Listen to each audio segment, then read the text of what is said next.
Fala, pessoal, muito boa tarde, sejam bem-vindos. Gente, olha só, bate-papo importante para você, principalmente, que estava aguardando esse resultado, né, da revisão da vida toda. Não é à toa que meu zap não para desde ontem, muitas perguntas, o Tiago e Rogério também. Eu quero, né, me cercar das pessoas mais capacitadas para a gente poder trazer o máximo de esclarecimento sobre isso. Todos os pormenores, a gente vai detalhar daqui a pouquinho, vou deixar o Tiago falar bem sobre isso. Eu acho que a ABL hoje é uma das maiores responsáveis, até pela repercussão e visibilidade que a revisão da vida toda teve, né? E ainda está tendo, principalmente depois de ontem, e a gente precisa martelar isso o máximo que a gente puder, porque, lamentavelmente, né, nesse cabo de guerra aí, a corda arrebentou, como a gente poderia até, de alguma forma, imaginar, né, do lado mais vulnerável. Então, sejam bem-vindos, Rogério e Tiago, respectivamente, meus amigos.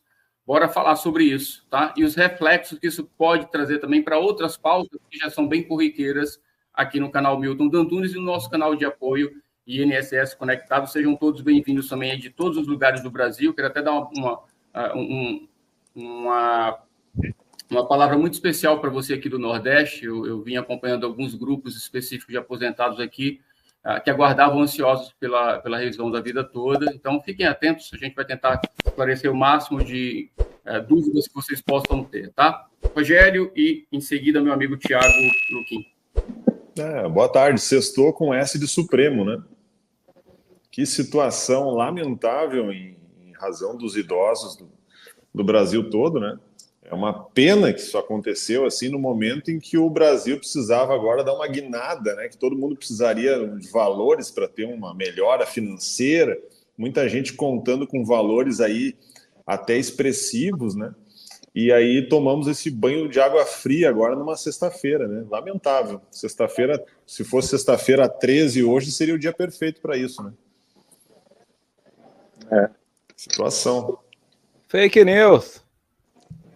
A situação é delicada. Boa tarde, gente. Boa tarde, Milton. Obrigado pela oportunidade em poder compartilhar um pouquinho sobre a revisão da vida toda, né? Foi um processo que nós atuamos no STF, representando o IEPREV como amicus curiae. Então, a gente cumpriu ali diversos atos, conseguimos uma centena de vitórias dentro desse processo que muita gente acaba nem ficando sabendo, porque as pessoas entendem que o julgamento do Supremo é só aquele, vou usar uma palavra, teatro, que foi transmitido ontem, né? Mas na realidade não. Até chegar naquilo, a gente tem diversas etapas para cumprir e a gente veio de diversas vitórias. Vitórias essas que estavam para se tornar numa grande conquista para todos os aposentados no Brasil inteiro, mas infelizmente por questões não jurídicas acabou um sonho, um direito de diversos aposentados em todo o Brasil. Então vamos comentar um pouquinho o que aconteceu ontem, tá? Estou aqui à disposição para responder e esclarecer o que tiverem de dúvidas, porque vão ser muitas. Com certeza. Eu vou te chamar de Luquim, porque o outro aqui é Tiago também, Parigiani. Ô Parigiani, seja bem-vindo, meu amigo, também aqui. Obrigado, jornalista. Desculpa aí pelo atraso. Sei que temos agendas pesadas hoje aqui. Muito. Doutor Rogério, tomador de chimarrão, meu xará, que eu estou conhecendo hoje aqui. Só de ser Tiago já ganha 10 pontos, porque os Tiagos têm um mundo à parte. Todo Thiago é muito parecido, é impressionante. Todo Thiago que eu conheço é difícil de brigar, é difícil de você contar aquela piadinha ácida que você gosta de fazer e o cara não dá uma risadinha. Eles têm... A gente é meio sanguíneo, né? Eu não sei se o Thiago é aí, mas normalmente eu me dou muito bem com os meus xarás. E a gente amanheceu com essa bomba, né? Uma bomba, uma coisa, Era uma tragédia esquisitamente anunciada. Em 2022 começou-se a fomentar... Em 2023 beliscamos, em 2024 voltou com o Alexandre de Moraes endossando tudo estranhamente. Eu ainda perguntei para algumas advogadas, eu falei, o que aconteceu com o Alexandre de Moraes, que ele que...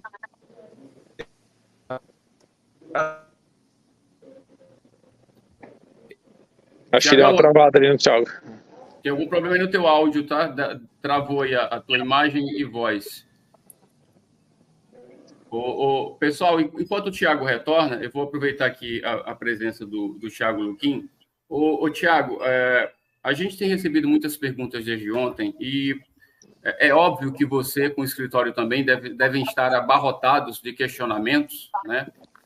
A gente mensura hoje a nível de Brasil, Thiago, quantas ações, né, a pegar, por exemplo, aí a própria ABL, quantas ações haviam sido colocadas em prática, porque, na verdade, dentro desse universo de ações, a gente tem ações que já haviam sido julgadas, né, transitadas em julgado, ações sendo, processos sendo abertos e processos em andamento suspensos.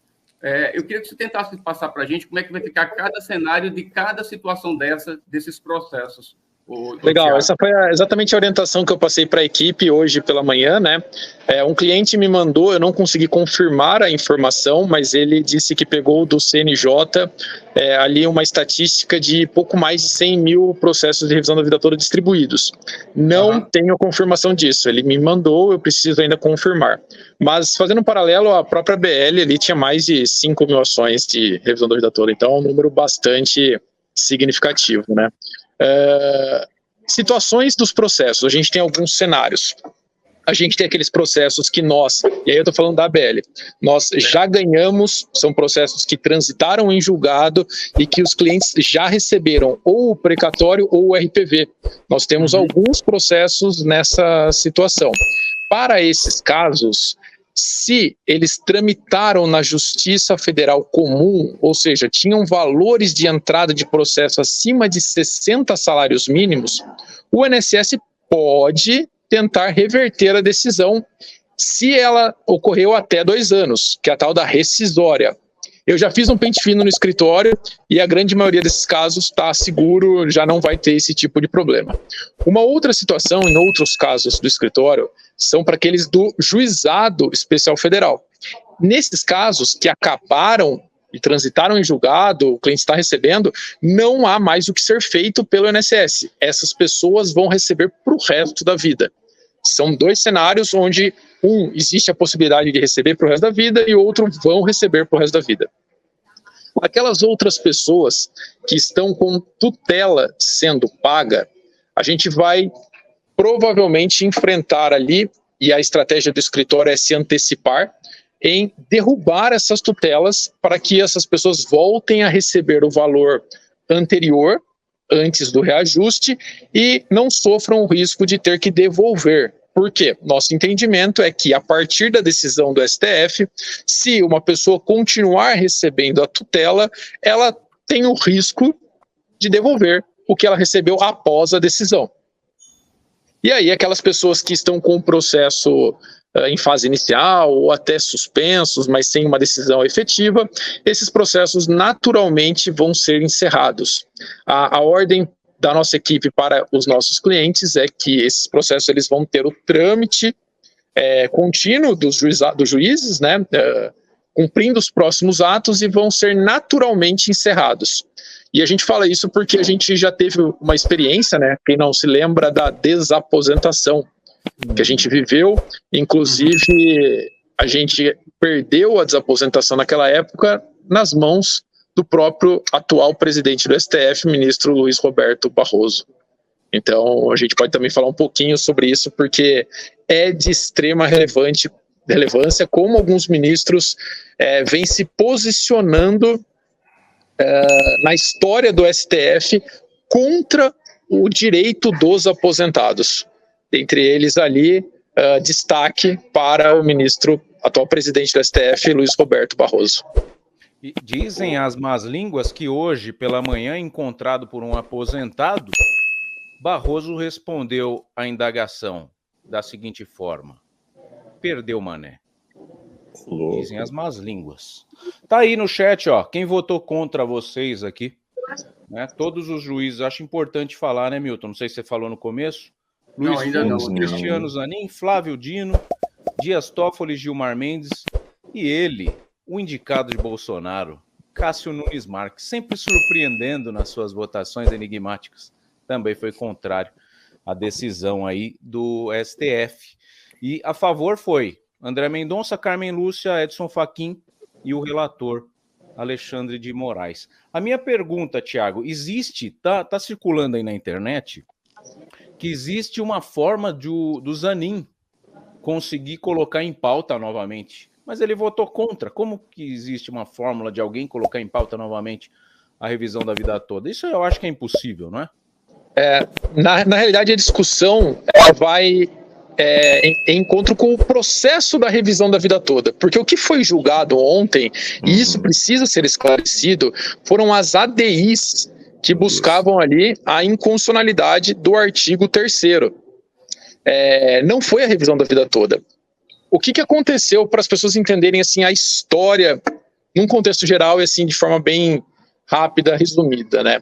Essas ADIs, elas começaram lá no ano de 99 para 2000, tá? E elas tinham uma liminar nelas, declarando a constitucionalidade dos artigos, e aí ela ficou morna, ficou ali na gaveta até o ano passado, se eu não me engano, 2022 para 2023.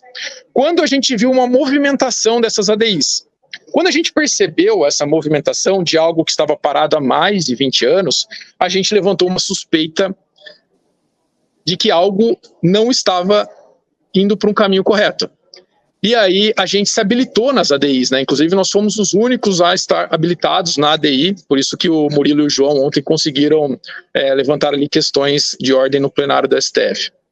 Mas a gente percebeu que eles poderiam, através das ADIs, justamente derrubar a revisão da vida toda, porque na alegação do INSS, o artigo 3º se refere à revisão da vida toda, o que não é a realidade. Mas, infelizmente, foi o que, num convencimento interno ali dos ministros desses que você acabou de citar, foi o que acabou prevalecendo. E aí, por conta disso, as ADIs declararam inconstitucional o julgamento da revisão da vida toda, que não aconteceu. É importante destacar. O julgamento da revisão da vida toda não aconteceu, mas por ela agora ser inconstitucional, ele não deve acontecer, tá? Não vai haver provavelmente não vai haver esse julgamento. Eles vão simplesmente colocar uma certidão ali no processo, alegando que conforme o julgamento das ADIs, a revisão da vida toda não pode prevalecer. Algo que já foi julgado pelo próprio STF por 2 vezes, né? O que é uma insanidade jurídica para quem está no meio, para quem é advogado. Isso é uma grande manobra. Tiago Luquim, doutor, meu colega, o que seria, na visão, porque a gente tem muita discussão jurídica, né? Qual seria o impacto correto da revisão da vida toda financeiramente aos cofres do governo? Se fala em 1 bi, se fala em 10 bilhões, se fala em poucos milhões, né? Como já foi dito, até 350 milhões de reais, como se fosse algo assim. Então, existe uma discussão nas sombras de qual seria o real impacto. Vocês têm algum dado específico assim do volume financeiro que essa revisão de vida toda ia causar no INSS? Tem. Inclusive tem uma história por trás disso, né? Do porquê que estão surgindo tantos números, né? Em 2022... Rogério, quando estávamos no julgamento no plenário virtual, o ministro Cássio Nunes Marques, às 11h40 da noite, não lembro exatamente o horário, do último dia do julgamento, após todos os ministros terem votado, ele pediu o destaque anulando aquele julgamento. Na manhã do dia seguinte, saiu uma matéria no Valor Econômico falando que a revisão da vida toda iria causar um impacto de 400 bilhões de reais. Isso 5 horas da manhã. Às 8 e pouco da manhã, 9 horas da manhã, o ex-presidente ele foi ali no cercadinho que ele costumava dar as declarações e através de um repórter que estava ali induzindo algumas perguntas, falou: presidente, e essa revisão da vida toda? E, inclusive tem vídeos ali no YouTube, né? Ele vira e fala assim: isso aí vai quebrar o Brasil. Esses advogados vão quebrar o Brasil com essa revisão. E aí pegou esse número de 400 bilhões de reais, o que é uma mentira. Por quê? No próprio processo lá no STF, o INSS apresenta um impacto de 46 bilhões de reais. 46 bilhões de reais. A gente está falando aí de 10% do que os jornais trouxeram. E para que essa mentira não prevalecesse, nós contratamos pareceristas que não tinham relação com o processo para montar um parecer através dos dados da própria União sobre os benefícios, e nós apresentamos no processo da revisão da vida toda o verdadeiro impacto da revisão da vida toda, tá? Que é muito menor. Primeiro porque se aplica a 3 milhões, se aplicava, né, a 3 milhões de pessoas aproximadamente, e não 50 milhões como os jornais trouxeram. Números mentirosos, porque nem existe essa quantidade de aposentados, muito menos com direito à revisão da vida toda. Imagina. E isso foi uma coisa legal, porque o próprio Gilmar Mendes, no julgamento do plenário presencial, ele estava com o nosso parecer na mão, e ali ele foi contrário à revisão da vida toda, mas ele fez uma ressalva naquela oportunidade, dizendo que o INSS estava equivocado nos números que ele estava apresentando e trazendo.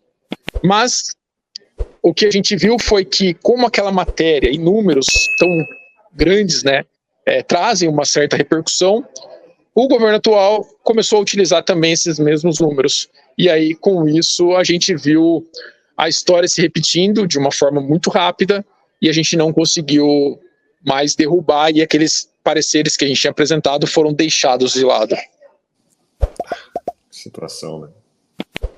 Tiago, uma coisa que eu tenho observado muito, né, eu tenho escutado de muitas pessoas, e eu queria que você como advogado e como escritório à frente da RVT, da Revisão da Vida Toda, pudesse falar para a gente. A gente sabe que o STF toma uma decisão de inconstitucionalidade agora, daqui a pouco muda o entendimento, e, na verdade, a gente acaba perdendo um pouco do que seria, de fato, o que está e como deve ser interpretado, né, esse texto da Constituição que, numa canetada, basicamente, retira, né, de milhares de pessoas o direito de uma revisão assim, né? E isso nos traz uma outra preocupação. Eu queria que você falasse primeiro sobre essa questão dessas mudanças repentinas de opinião, tá, do STF, porque a gente sabe, seria ignorante a gente não citar aqui que há uma interferência política, tá? E isso ficou claro, principalmente na fala do próprio representante da AGU, quando ele respira fundo e diz: a gente agora vai economizar, na fala dele lá, cerca de 400 bilhões de reais, em detrimento, né, de milhares de aposentados e pensionistas que dedicaram sua vida, que tiveram suas contribuições, e por conta dessa bagunça que é essa troca de moeda anos atrás, tiveram esse resultado, né, dessa defasagem, dessa perda de poder de compra com seus benefícios, e que acabou se tornando a revisão da vida toda. Eu queria que você falasse um pouco sobre essa inconstitucionalidade, sobre essa mudança de humor, né, dos que compõem ali o STF. Uma hora vota de um jeito para uma coisa, daqui a pouco muda o entendimento. Tá? E a repercussão negativa disso no bolso de quem aguardava. Porque depois disso eu vou ter uma outra pergunta, eu acho que vai ser bem contundente e preocupante para o aposentado e para o pensionista. O que você trouxe, Milton, nada mais é do que a insegurança jurídica que o próprio STF causou, né? Se a gente parar para analisar, eles mesmos decidiram por 2 vezes que a revisão da vida toda era possível. O que aconteceu foi que, entre essas decisões e a atual, que foi ontem, o INSS ele conseguiu ganhar tempo através de medidas protelatórias que ele entrou no processo, e com isso a gente viu os ministros mudando.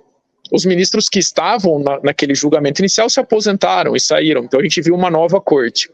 E eles utilizaram dessa oportunidade para justamente mudar o entendimento da casa passada, que já foi consolidado.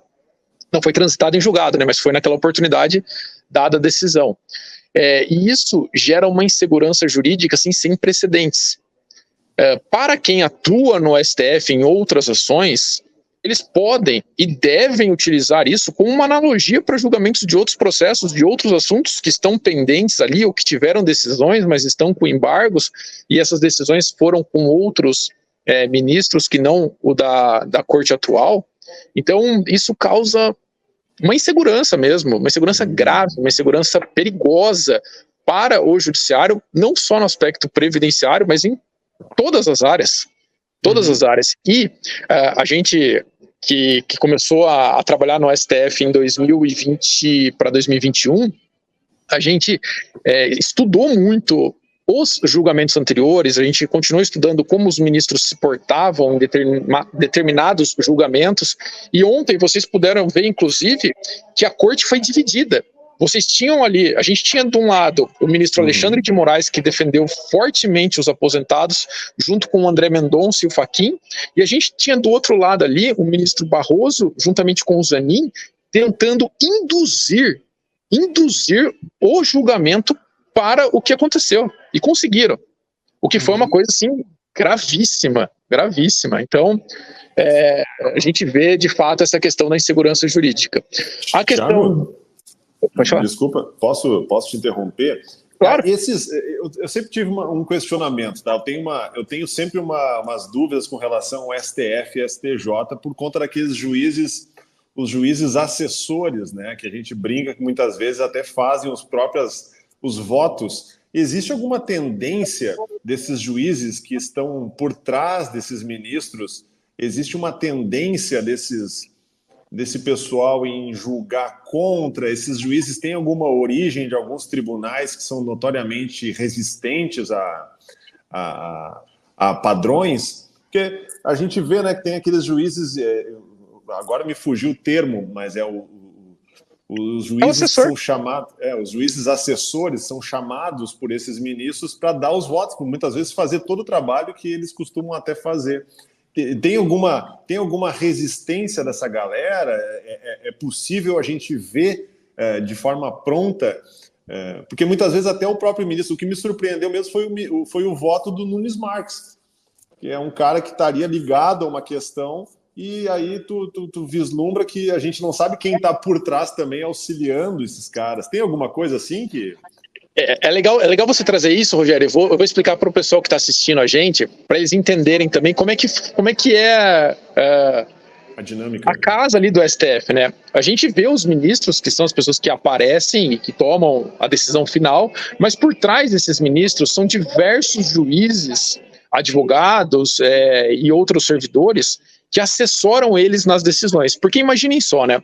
Ali a gente está falando de uma causa previdenciária, mas eles julgam causas criminais, ambientais, trabalhistas, fiscais, de vários outros assuntos. Seria humanamente impossível eles clínico controlarem geral, né? Tudo isso. E essa geral, foi, né? Exatamente. E essa foi uma das estratégias que a gente utilizou na revisão da vida toda lá no STF. A gente despachou com todos os ministros diversas vezes, mas a gente passou a despachar constantemente com os assessores.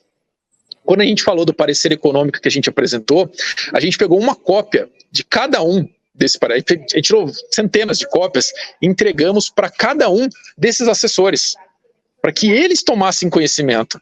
Porque se a gente simplesmente entregasse ele para o ministro, a probabilidade de ele pegar e jogar num canto ali é muito grande. Muito grande. Então, todos os assessores têm uma cópia ali do nosso parecer. E isso faz com que chegue nos ouvidos dos ministros. O que acontece na prática, né? O Murilo e o João estavam almoçando ontem no restaurante do STF. Acho que foi ontem ou anteontem. Acho que foi anteontem. E o ministro Barroso estava almoçando ali junto. Foi a única vez que eles viram o ministro do STF no restaurante ali do STF. As outras vezes, não. Ao redor dele estavam todos os assessores. Esses assessores costumam almoçar ali no restaurante do STF. E sabe quem costuma almoçar ali também? O pessoal da AGU, os advogados das outras partes. Então, existe uma relação muito próxima ali entre eles. E isso, com certeza, influencia. Do luxo. É o top da Rádio Peão. Isso influencia diretamente. Então, num trabalho em tribunais superiores, a gente sempre tem que atingir os assessores, né? Para que, quando a gente atingir o ministro, os assessores já estejam ali também preparados para falar, olha, realmente é isso que está acontecendo e tudo mais, etc. Então, legal essa pergunta, Rogério, muito boa. Tiago, tem uma pergunta agora que eu acho que acaba rompendo o silêncio. A gente tem outras demandas extremamente importantes que vão alcançar o aposentado e o pensionista. A gente tem aí, por exemplo, a própria revisão do FGTS, né? A gente tem, daqui a pouquinho, entrando na pauta do STF, a questão da inconstitucionalidade, né, do alcance que teve a revisão, a reforma, desculpa, da Previdência, onde trouxe para 60% o valor de aposentadoria por invalidez, a queda da questão também, inclusive, da pensão por morte, mas, em específico, vai estar sendo questionado também, e vai entrar nessa pauta de julgamento daqui a pouquinho, essa questão da queda de porcentagem de 40% de perda que os aposentados por invalidez tiveram. E também, não muito distante, o STF já julgou como improcedente também aquele questionamento de adicional de 25%, né, em aposentadorias que não são por invalidez, mas para aquelas pessoas que se tornaram aí inválidas após as suas aposentadorias. Isso traz para a gente um cenário negativo de possíveis negativas futuras, já que o público basicamente é o mesmo, aposentados e pensionistas, e que, infelizmente, para a cultura como um todo brasileira, não só para o judiciário, é tratada sempre como despesa, tá, que não traz um lucro direto. Milton, vou trazer aqui uma informação praticamente em primeira mão para quem está assistindo, mas quando o presidente Barroso ele assumiu a presidência do STF, ele criou ali um departamento de análise econômica dos julgados, o que é muito grave, porque ele deixa de julgar com base na Constituição para julgar com base no impacto econômico que prevalece sobre a Constituição. Então a gente vai ver o STF defendendo essa questão econômica e não mais a questão constitucional. E foi aí que a gente começou a ver alguns julgados da parte previdenciária indo... tendenciosos. Indo para o buraco, para não falar outra palavra. E para os próximos julgamentos, a gente conversou inclusive com o chefe desse novo gabinete, né, do STF, né, o gabinete econômico lá, que na conversa ali ele falou que tem um impacto, que não é bem esses números, mas são outros muito próximos e tal, aquela coisa toda. E isso vai prevalecer para todos os julgamentos previdenciários, que de fato tem um impacto econômico, mas que não importa, é a Constituição que tem que prevalecer, o governo tem que se virar para pagar. É esse que é o ponto-chave. Esses aposentados... Eles interpretam em favor do patrão. E no caso, o patrão do Brasil não é o governo. O patrão do Brasil é o contribuinte, que gera renda, né? Eles ontem deram um toco no pessoal que contribuiu antes de 94, por exemplo, falou assim, não, aquele dinheiro todo que você pagou ali atrás, aquilo era dinheiro do Banco Imobiliário, não valia. Sendo que, só mudou do Cruzeiro Novo, do Cruzado, para o RV, para o Real. Era só converter. Então, é uma baita de uma decisão tendenciosa, né? O governo, a gente sabe que está querendo encharcar a máquina com impostos mesmo, e aí chega alguém, cochicha no ouvido de alguém e fala, companheiro, nós precisamos arrecadar, e vocês vão fazer isso, vai perder dinheiro. Então, alguém com uma voz parecida, pode ser que cochiche no ouvido de alguém que chega até um STF nomeado por alguém que também fala desse jeito, e aí acontece uma decisão dessa. Prejudica todo mundo que gerou renda nesse país. O ministro do STF não gera renda, o presidente não gera renda, né? Eles não compram um sorvete a R$1 para vender a R$2. Eles não sabem o que é isso. Agora, para decidir aumentos para eles lá dentro, já que tem que enxugar, por que não enxuga? Eu falei hoje na minha live da manhã. Enxuga o salário do ministro, enxuga o salário do próprio presidente, enxuga o limite do cartão corporativo, enxuga o salário do deputado. Aí vai sobrar o dinheiro. Porque o Rogério fez uma pergunta legal, Thiago, para você. Quanto que gerou de economia, né? Agora, quanto... Essa é a pergunta que o nosso entrevistado, Milton, qual que era o nome dele que participou com a gente aqui na live? O Eduardo? O seu Eduardo. Ele fez um cálculo, né, de que tinha, sim, o dinheiro para ser pago, todas as revisões, sem problema algum, nem que seja de forma gradativa. E ele fez a seguinte pergunta. Tá todo mundo falando quanto vai gastar. Mas quanto o STF, quanto o INSS economizou até hoje, pagando todo mundo de forma errada? Porque a revisão não aumenta nada, só devolve o que eles deixaram de pagar. Então essa conta a gente nunca vai ter. A gente nunca vai ter essa conta. Verdade. Thiago, tem uma pergunta que me fizeram que me trouxe preocupação, e aí eu acho que você é a pessoa mais direcionada até para responder isso para a gente. a gente tem mas muita gente mesmo com o processo em andamento, tá? E que certamente agora, como você já falou agora há pouco, né, especificando aí cada processo, o que vai acontecer de alguma forma, aqueles que há o maior volume de processos, aqueles processos que serão basicamente arquivados pela falta do entendimento do STF, as pessoas que entraram com esses processos e que não tiveram direito, por exemplo, à gratuidade, elas vão ter que, além de não ter a revisão da vida toda, ainda terão um prejuízo, porque alguns cálculos foram feitos com valores relativamente altos e, basicamente, a sucumbência será paga mediante os valores calculados, ou eu estou equivocado? Sim, não, está correto, corretíssimo. Inclusive, eu já presenciei uma força-tarefa, foi em Curitiba, se não me engano, da AGU de lá, onde eles montaram uma equipe com alguns estagiários para analisar processos na época da desaposentação, para buscar um indeferimento da justiça gratuita e, com isso, eles entrarem com a sucumbência. Por quê? A sucumbência passou a ser direito dos procuradores do INSS. Então, é ali que eles vão ganhar bastante dinheiro. Então, o que eles fizeram naquela oportunidade em Curitiba? Esses estagiários, eles entravam no Google Maps, com base no endereço das pessoas, e se a pessoa tinha uma casa com piscina, ou se ela tinha uma casa com garagem, carro e tal, eles iam lá e buscavam o indeferimento da justiça gratuita e lutavam para buscar sucumbência. Essas pessoas correm sim esse risco, aqueles que não têm justiça gratuita, eles vão ter provavelmente que pagar a sucumbência, isso não tem o que fazer. Doutor, por isso que sempre... posso... Eu sempre digo, né? O idoso, o aposentado pensionista, ele tem aquela prerrogativa da empenhorabilidade de salários e coisas, e proventos. A ideia agora é dar uma orientação jurídica, doutor, no seu escritório, assim como eu vou dar nos nossos aqui. Pessoal, tomou sucumbência, deixa estourar. Não tem. Não pode penhorar salário. Se tem algum carrinho no nome, sabe que o BO vai dar grande? A gente tem um processo aqui de revisão de vida toda de R$260 mil, segundo os cálculos, lá do Mato Grosso. Aí, sucumbência de 15%, 10%, 5%, né? Porque para nós advogados, a sucumbência, às vezes, com processos altos, é 1%, 2% do valor da causa, né? Aí, quando se trata de procuradorias, o céu é o limite.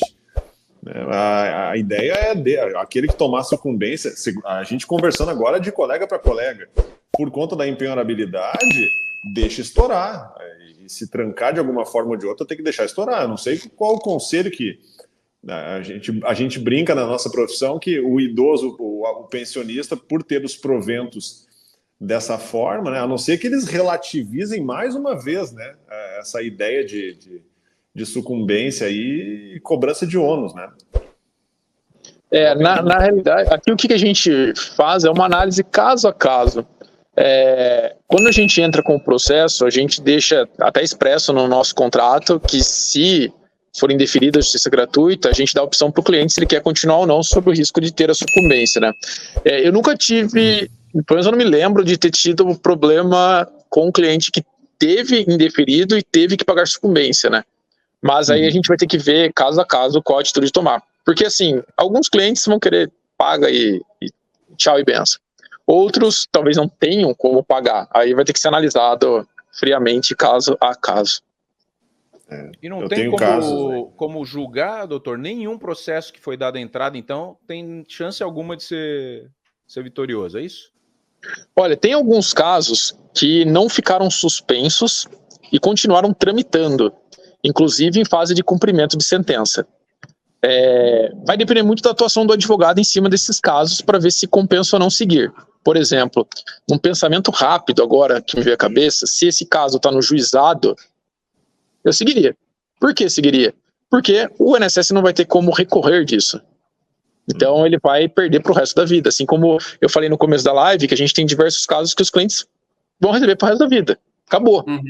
Então, é análise de caso a caso. Agora, aqueles que estão na vara comum e tudo mais, aí vai acabar. Entendi. Então, quem andou bem com o processo tem chance ainda de vitória.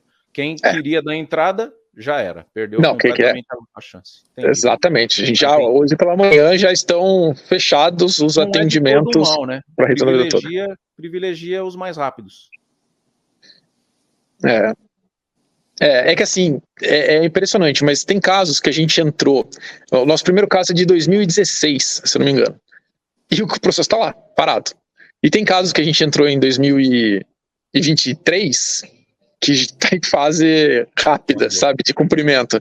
Então, são vários os fatores que influenciam ali o trâmite do processo. Localidade principalmente, né? Localidade, com que juiz que cai, se o juiz entende de uma forma ou de outra. Então, tem vários os fatores. Muito bom. Olha só, os advogados não podem falar, mas eu aqui posso, tá? Vou tirar a responsabilidade deles. Mas se você é aposentado, está nessa situação, tem, como o Rogério já falou, tem um carrinho aí no teu nome, tá? Tem um apartamento, tem alguma coisa, passa para o nome de alguém, tá? Para você não correr nenhum risco. É um conselho que eu estou te dando aqui como amigo, já que o jogo está sendo jogado de maneira limpa e clara, lamentavelmente, né? Estão puxando o tapete do aposentado, faz isso também, para que você não tenha mais um prejuízo além do que você já teve, tá, pessoal? Então, muita atenção com o que está acontecendo. Foi perguntado aqui, Tiago, só para ficar registrado nesse bate-papo, não há mais o que recorrer, não há mais, né, nenhuma forma, né, de dar uma volta nessa decisão, né? É prego batido e ponta virada, como diz aqui no Nordeste. Assim, até cabe algumas coisas, a gente até está estudando, mas a probabilidade de êxito com essa corte, com esses ministros, ela é próxima de zero. Então, a gente vai ver, vamos tentar alguma coisa, não dá para falar, mas a expectativa é muito baixa. E assim, quando a gente estava falando ali de outros processos, outros assuntos, né, hoje, para o bem dos aposentados, eu torço para que nenhum processo chegue lá no STF com o presidente Barroso sendo presidente, e com essa equipe econômica deles ali, porque eles vão derrubar. Eles não vão deixar passar. Esse vai ser o argumento. Isso veio crescendo e ontem a gente atingiu ali um ápice. Então, acho que esse é o recado. Ô Milton, eu vou precisar sair porque minha bebê está esperando ali. Tranquilo, Thiago. Eu já ia me despedir de ti para te liberar mesmo, meu amigo.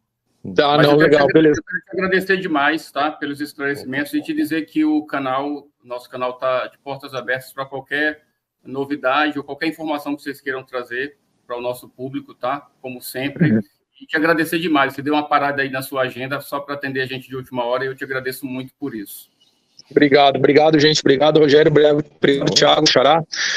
Milton, mais uma vez, muito obrigado pela oportunidade. Eu só queria dizer que, com a decisão de ontem, a advocacia previdenciária perde. Eu entendo que o próprio STF perde. A sociedade, com a insegurança jurídica criada, perde. E, principalmente, os aposentados que tanto trabalharam, tanto lutaram, pagaram, perdem. Então, a gente, na revisão da vida toda, ela não era um favor que a gente estava pedindo, ela era um direito que foi julgado pelo próprio STF por 2 vezes e foi de uma forma cruel, induzida, derrubada. Então, acho que são palavras que não são tão duras quanto eu gostaria de dizer, mas que refletem o que de fato aconteceu.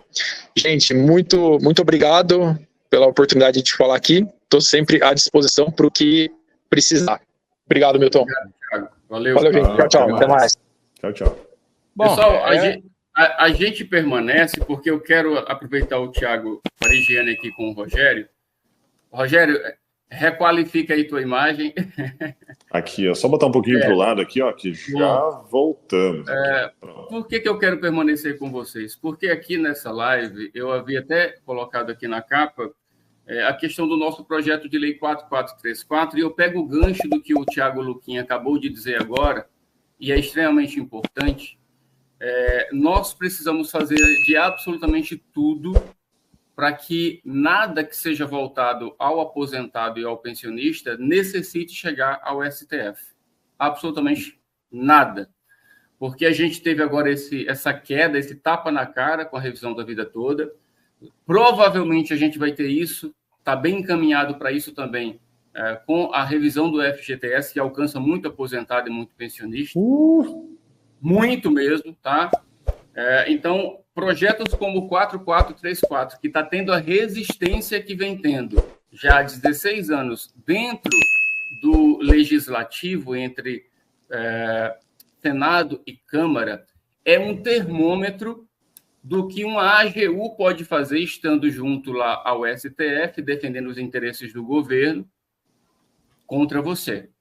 Então, o que nós pudermos, dentro do campo do legislativo, pressionar, por mais que eles ignorem vocês, tapem os olhos, os ouvidos e não falem também nada, tá? Por mais que eles façam isso, a gente ainda está dentro do campo da negociação, porque deputado e senador depende diretamente de você, de mim, de nós, para que eles possam permanecer onde estão, não importa de que forma, né? Se pelo voto realmente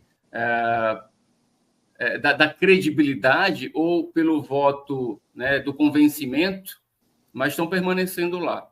Então, lá, para mim, tem sido a última instância de possibilidade de um 4434 da vida sair do papel e ir para a realidade. E tentar, de alguma forma, repor aquilo que vocês foram buscar, por exemplo, lá com a revisão da vida toda. Porque, por exemplo, a revisão da vida toda, ela é mais uma vertente do que foi o resultado de perdas que vocês estão tendo, que não parou por aí. O próprio projeto 4434 escancara isso, né? Trazendo para você, né, uma fórmula atualizada de cálculo para que você possa ter a manutenção de um benefício que você contribuiu para ele. E que, ao longo do tempo, ele está se degradando. E hoje, em 2024, com o último aumento salarial agora, bem recente no início do ano, a gente já teve mais uma leva de aposentado e de pensionista que contribuíram para receber acima do mínimo quando se aposentassem e que agora já são assalariados. Então, pessoal, isso é muito grave, tá? É extremamente delicado e é necessário a tua participação. Eu quero a fala dos meninos agora sobre isso também. Tiago, quer falar, Tiago? O Tiago está mais quieto hoje. Mas não, me veio... Só estou dando uma pincelada. Eu estou de luto, né? Vocês repararam que eu estou de luto. Não, o que eu vou falar agora para vocês talvez faça muito sentido. É que eu sou um cara meio sanguíneo, brincalhão, porque eu sou espirituoso, porque o meu WhatsApp é assim. Aí vem aqui uma brincadeira e fala assim, o aposentado não pode contar nem com o STF, nem com o STJ. Olha só, o jogador aposentado foi condenado também ontem. Então, o Robinho é um caso à parte, mas é uma piadinha, entendeu? O jogador aposentado se lascou e os aposentados em geral agora, né, foram prejudicados. Eu acho que a gente não precisa do STF para essas causas aí. A gente tem deputado e senador para isso. Exatamente o que eu vou entrar agora. Então não precisa. Por que chegou no STF, cara? Que isso? Então demite todo o Senado, demite toda a Câmara lá. Não precisa, é um dinheiro mal gasto, porque é o STF que decide tudo nesse país aqui, pô. Eu não posso tomar chimarrão que eu começo a abrir a boca. Pessoal, funciona o seguinte. Pensem comigo, tá? Os ministros do STF, eles não são concursados, eles são indicados políticos. Eles não estão prestando eles têm que entender isso. Se tiver e por algum motivo do universo isso chegue até um ministro, algum assessor de um ministro, eles têm que entender que eles têm que agir no interesse público, sem se preocupar com essa filha da putagem de não abarrotar cartório judicial de processo, né? Por quê? Eles também têm que entender que o povo, o cidadão, quando vai às portas do Poder Judiciário, não vai porque quer fazer uma picuinha e é uma meia dúzia de advogado mal intencionado. Ele vai para buscar um direito porque ele se sentiu ultrajado, roubado, deflacionado, né? Ele busca, dentro do Poder Judiciário, o auxílio para a guarida dele. Ele busca uma guarida da lei para aquela situação. E o Poder Judiciário em si, quando se tratam de juízes de primeiro grau concursados, comprometidos com a profissão deles, primeiro, segundo grau, Quando chega nas cortes de indicação, as extraordinárias de indicação, políticas, né, acaba caindo justamente na questão política. Ou seja, eles não estão lá para julgar direito, eles estão lá para julgar política. E aí que entra um posicionamento que eu digo. O Poder Judiciário, deixa eu entrar na imagem aqui, o Poder Judiciário, ele é um dos pilares constitucionais. Poder Judiciário, Poder Executivo e Poder Legislativo. E entre eles tem que haver um equilíbrio. Quando um deles não está equilibrado, como é o que está acontecendo com o Poder Judiciário, o Poder Legislativo e Executivo tem que tomar base. A revisão de vida toda não está acontecendo por quê? Porque os ministros decidiram, através do julgamento das ADIs, entender que juridicamente, politicamente, aquilo não seria possível ou permitido por uma questão financeira, meio nebulosa, meio obscura.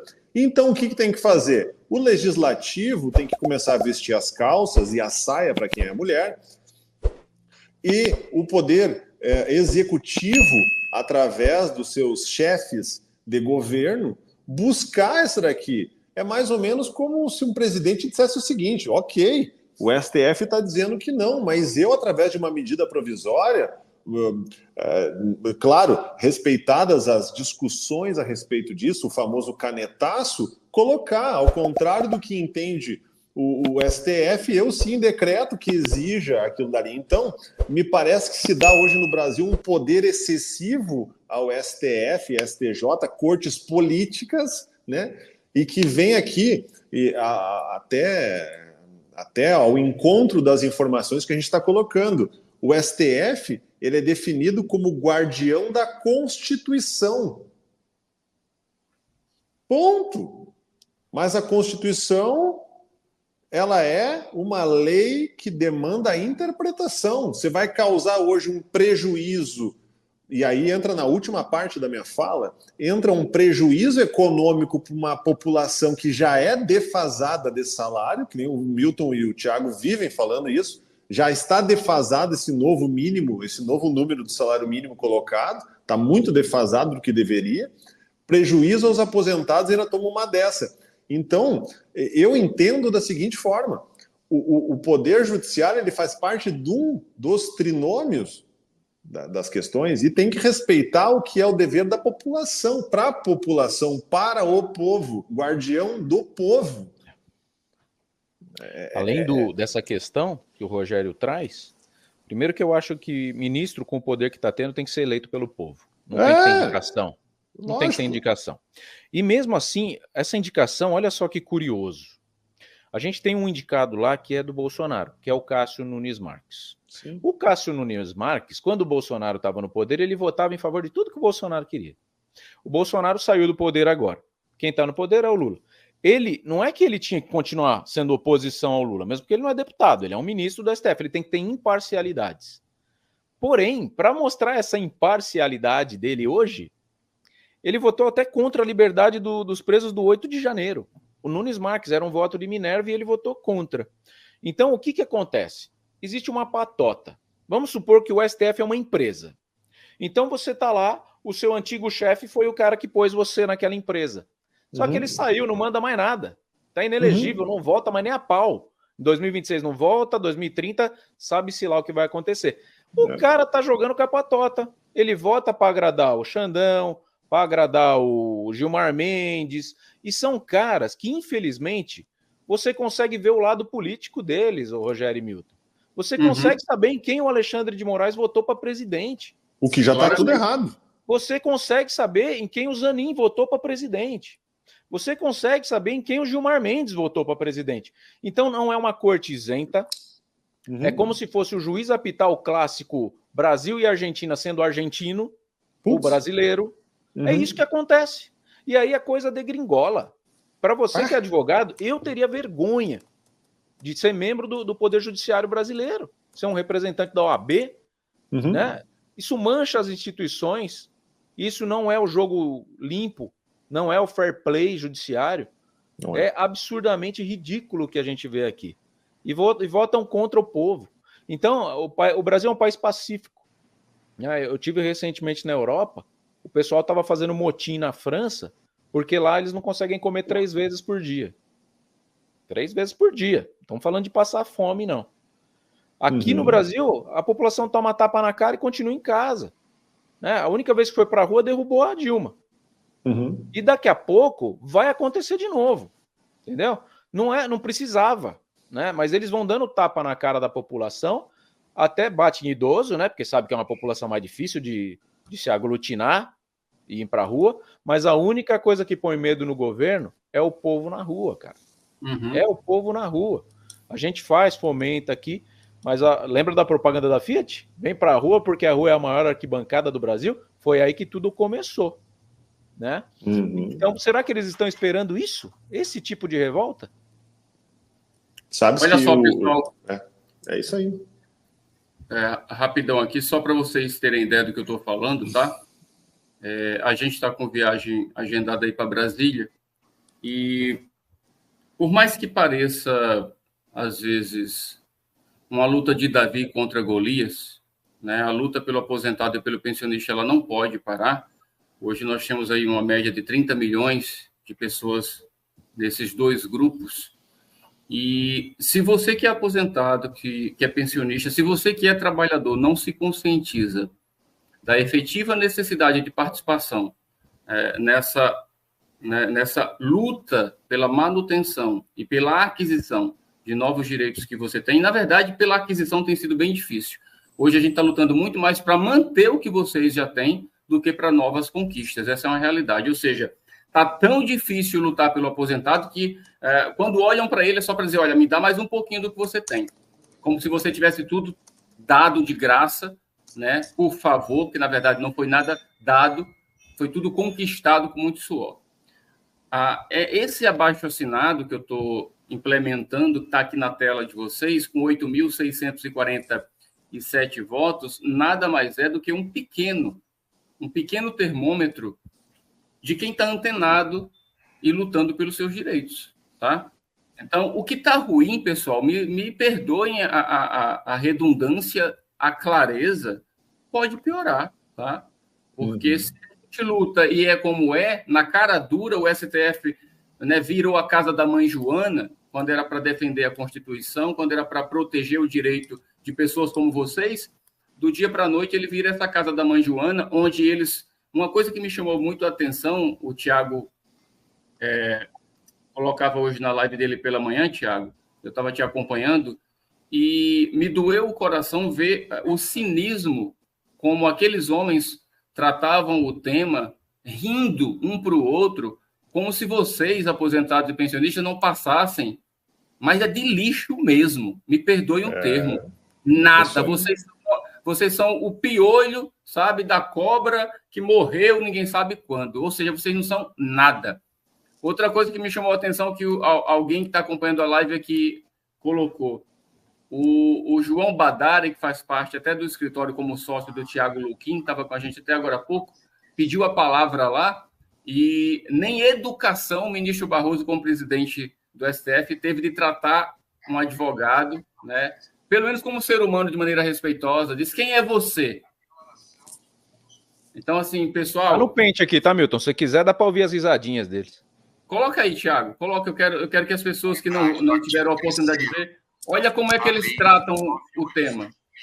Zanin impõe que o dispositivo legal seja observado de forma cogente pelos demais órgãos do Poder Judiciário e pela administração pública, em sua interpretação literal, que não permite exceção. O segurado do INSS que se enquadra no dispositivo não pode optar pela regra definitiva prevista no artigo 29, incisos 1 e 2 da Lei 8213 de 91, independentemente de lhe ser mais favorável. Você não se importaria de substituir literal por textual? Não. Perfeito.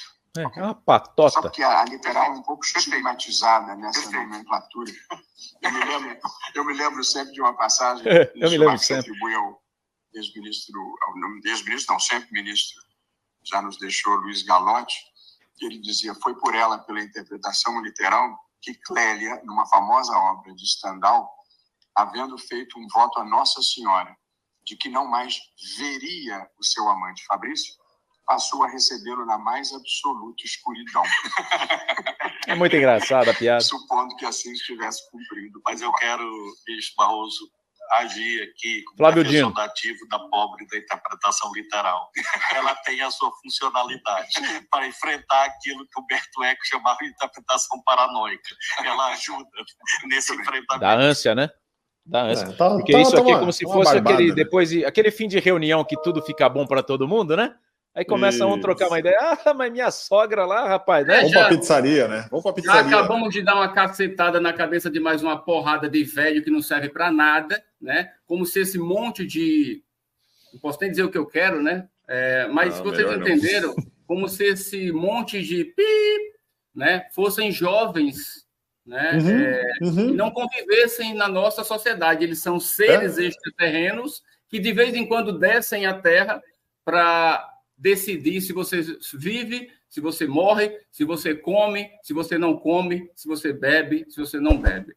Foi isso que aconteceu ontem e é isso que acontece todos os dias quando decisões contra os menos favorecidos são tomadas, para que o governo, independente de quem esteja à frente dele, tá, possa economizar com o prejuízo que você poderia dar. Então, estou trocando em miúdos para que você possa me entender de maneira clara, simples e objetiva. E volto a dizer aquilo que eu perguntei para o Tiago Luquim, tá? Lamentavelmente, você que entrou contra a Previdência pela revisão da vida toda, corre um sério risco, em alguns casos, óbvio, de não ter ganho nada e ainda de ter prejuízo, porque você vai ter um prejuízo, você que não teve aí direito, e boa parte dessas pessoas não tiveram direito à gratuidade, tá? E vão ter agora um belo de um prejuízo se não souberem tomar as devidas providências para que o prejuízo possa ser ainda maior, tá, pessoal? Então, é tudo muito grave o que o STF tomou como decisão ontem, totalmente inconstitucional, indo contra a decisão deles mesmos, por interesse meramente político de quem está à frente do governo agora, para defender a Previdência, que dizem que vive, né, no prejuízo, quando, na verdade, a gente sabe que quem está no prejuízo é você, que sustentou a Previdência e um monte de trabalhador por anos.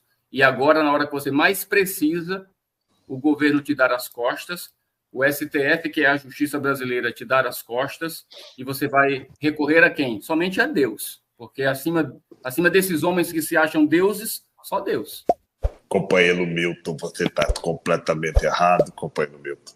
Vou te dizer agora como é que se coloca um impeachment do ministro. Deixa eu te dizer, Milton, uma coisinha aqui que tem na lei, e todo mundo que estiver em casa aí, pegue o seu notebook, pegue o seu celular, peça para o sobrinho, para o netinho colocar na lei 1079, de 10 de abril de 1950.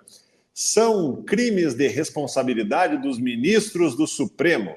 Número 1, alterar por qualquer forma, exceto por via de recurso, a decisão ou voto já proferido em sessão do tribunal. Querem ouvir mais? Item 2.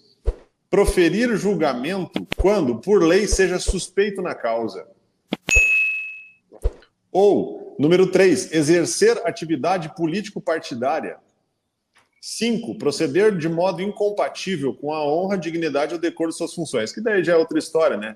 Aí o fato de eles terem abusado lá. Ou ser patentemente desidioso no cumprimento de seus deveres. Mas o 1 e o 2, que é alterar, exceto por via de recurso, a decisão ou voto já proferido, e proferir julgamento quando por lei seja suspeito na causa, é uma situação que até a gente já pode utilizar isso. É uma trinca aí. Temos uma trinca. Dá para pedir até uma música no Fantástico. Para pedir um impeachment de um ministro ao Senado, que é o que eu ia colocar para vocês, no momento em que os ministros de uma corte politicamente indicada não atuam em prol do povo e da Constituição, atuam por limites políticos, eles podem ser alvo de impeachment. E isso tem que ser encaminhado para onde? Para o Senado. Mas aí é onde eu bato, Rogério. Quem são os senadores que representam aposentados lá? Tem que está cansado. Tem um cansado. Tá? Sim. Aí quem são os deputados que defendem a... Tem 2. O resto tá tudo cansado também. Então, enquanto não tiver essa massa na parte de baixo preocupada com a causa, não vai ter impeachment que ninguém vai votar para derrubar um ministro, porque o ministro, você está vendo aí, ó, o ministro vai prender um ex-presidente. Vai prender. Sim. Sim. Entendeu? Não mexe com o ministro do STF, esse é o recado. Não mexe com o ministro do STF. E tu sabe que até pincelando de uma forma bem leve, né? O próprio lance, sem entrarmos em questões político-partidárias, tá? Porque eu acho que isso daí é muito perigoso. Mas o fato de Flávio Dino julgar um recurso do Bolsonaro no TSE não dá, né, cara? Acabei de falar os crimes de responsabilidade de um ministro. O cara foi indicado pelo Lula.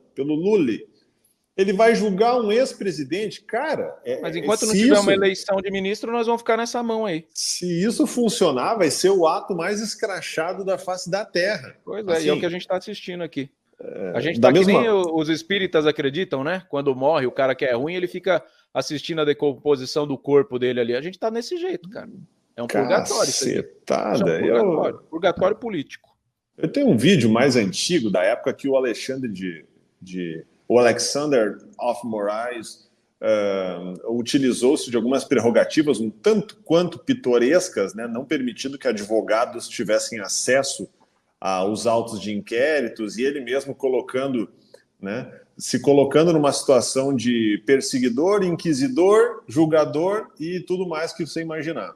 E muitos advogados, colegas causador. Ele é o cara que vendia a bola, comprava o campinho, alugava, chutava o escanteio, cabeceava e defendia no gol. Não pode. Num regime democrático, não pode. Eu vou ter que me despedir dos senhores. Aula sobre isso, mas temos um garoto esperando eu na porta de uma escola e ele ainda é um vulnerável, tem 13 anos apenas. Tá bom. A gente tá finalizando aqui, pessoal, 1 hora aí de live já, mas o recado é esse, para ficar bem entendido, tá? Se tivermos que conquistar a aprovação do 4434, tem que ser na base agora do Congresso, que é onde ele se encontra. Não podemos deixá-lo migrar também, assim como os 25% que eu dei de exemplo, foi para o STF, e o STF deu um não para você que é aposentado, que se tornou inválido, mesmo não tendo uma aposentadoria por invalidez. Então, que tenhamos esse exemplo e que o possamos trazer agora para a aprovação do 4434, né, com a nossa ida para Brasília. Essa pressão é o que temos que fazer, é o que temos na mão e é o que vamos fazer até que a gente possa alcançar essa vitória. Tá bom, pessoal? Obrigado pela presença de vocês, pelos meus amigos aqui também, contribuindo sempre. Sigamos firmes e fortes, tá? Um beijo no coração. Valeu. Tchau, pessoal. Muito obrigado por assistir esse vídeo até o final. E olha só, eu tenho 3 soluções para você resolver todos os seus problemas hoje, seja aposentado, pensionista ou servidor, tá? Primeira delas, tá aqui embaixo, ó. Desconto do RMC Infinito. Se você olhar lá o seu extrato de empréstimos consignados e verificar essa cobrança aqui, ó, BMG no caso aqui, ó, cartão RMC, tá vendo no meio da tela? Descontando R$ 185,27 infinitamente. Olha só, não tem prazo de entrada e prazo de saída. Tem gente pagando isso desde 2015, desde 2016. Você chama no WhatsApp que está aqui embaixo, DDD 11 24056600. A gente vai resolver a cobrança do seu RMC infinito com um processo que custa apenas R$ 250 para você que é inscrito aqui no canal Consignado Inteligente. Thiago, já resolvi meu RMC. Ótimo, a gente consegue aumentar o seu salário. Se você tiver parcelas com aqueles bancos que ninguém quer portar, pagando acima de R$100 por mês, a gente consegue te ensinar a fazer isso num super manual, com videoaulas. Você vai ser meu aluno, custa só R$19,90. Tá aqui embaixo também, chama nesse WhatsApp, eu te mando o link. E caso você queira fazer um consignado com toda a segurança, sem o embutimento do seguro prestamista, você sabe, chama a Showcred, DDD 11 24056600. Vem que eu tô te esperando para te atender do jeito que você merece. Não caia em armadilhas, chame a Showcred.